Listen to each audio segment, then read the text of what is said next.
Hey guys, coming to you from Stockholm once again. Today I want to talk about some updates in the Vic Mignogna lawsuit. So just to recap, Vic Mignogna is an American English language voice actor who was accused by a fellow voice actress of sexual misconduct. After that, he was fired. He was basically blacklisted from the industry, and he's fighting back by suing the voice actress and his company of Funimation for defamation and tortious interference with business prospects.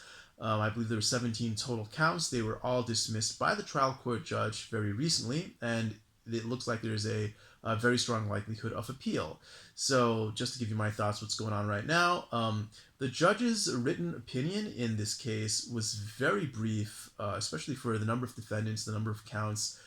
He didn't really reference specifically his evidentiary basis for ruling the way he did. So I think there is a reasonable chance that it will be overturned on appeal. The big problem in this case is that there's generally kind of a presumption or a prejudice in the legal community that defamation is just really hard to prove, and similar claims are also really hard to prove. So it's kind of a self-fulfilling prophecy. The judges take a look at these claims, they think, well, this is basically impossible, and they kind of don't analyze it properly.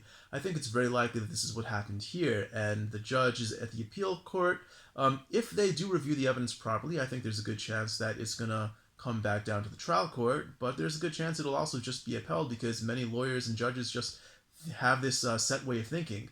I get much of my information about this case from watching Nick Rekieta's streams, and I've been watching him since Maddox from 2 years ago. His biggest problem, I'd say, is that, and maybe this is not necessarily a problem with him, but a problem with the system, is that he seems to assume that judges are going to be intimately familiar with the facts of the case. This is often not going to be true, unfortunately. Many judges, they have a lot going on. They're not going to be as familiar with the case as lawyers, and it's really up to the lawyers to present a convincing and compelling case. It seems like the lawyers for Vic Mignogna didn't do so well in this case, at least at oral arguments and in the written motions. Though I think the written motions were generally fairly good. I mean, all the facts are there. It's just a matter of tying them together and presenting them in a logical and coherent manner that's convincing to the judge. So, I'm very much on Vic's side right now. Going into this case, I was kind of on the fence. I didn't really know who to believe, but after looking at the evidence I've seen so far and looking at the conduct of the parties involved, I am very much on Vic's side at this point. I hope that it comes back to the trial court and that it does get reanalyzed, but I'd say the chances of that happening are probably less than 50-50, but still significant. So hopefully the case will progress and continue further. Anyway, if there are further updates on the case, I'll report it to you then. So see you later.